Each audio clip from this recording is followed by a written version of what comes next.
বাড়িতে পুজো মানেই আলপনা। আমি এই আশাতেই থাকি যে কিছু না কিছু বাড়িতে পুজো হবে মানেই আমি আলপনা দেবই দেব। আলপনা দিতে বসে পড়েছি। মা সরস্বতীর পুজো বলে কথা।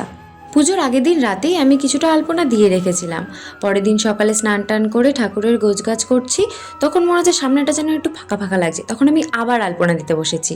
আর আমাদের পুজোটা তো লেটেই ছিল। আর আমাদের ঠাকুর মশাই না এই সরস্বতী পুজোর দিন খুব লেট করে আসে। এবছর কি হয়েছে জানো, ঠাকুর মশাই বলেছে 11:30টায় আসবে। 11:30 বেজে গেছে, 12টা বেজে গেছে, ঠাকুর মশাই আসে না।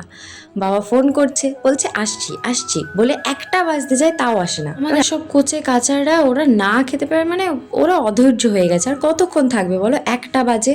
তখন ভাবছিলাম আমরাই পাঁচিলি পরে পুজো করে দিই। ঠিক সেই সময় রাস্তা দিয়ে একটা ঠাকুরমশাই আসছে স্কুটি করে। সারা রাস্তা সারা জায়গা উনি ঠিকঠাকভাবে পুজো করে এসছে, ওনার গাড়িও ভালো ছিল।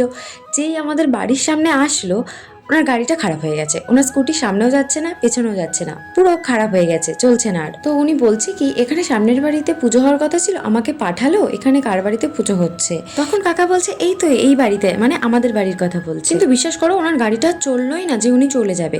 উনি আমাদের বাড়িতে আসলো, পুজো করলো, অনেকক্ষণ ধরে পুজো হওয়ার পরে ওনার গাড়ি আর কিচ্ছু হলো না, ঠিক হয়ে গেল, উনি গাড়ি নিয়ে চলেও গেল।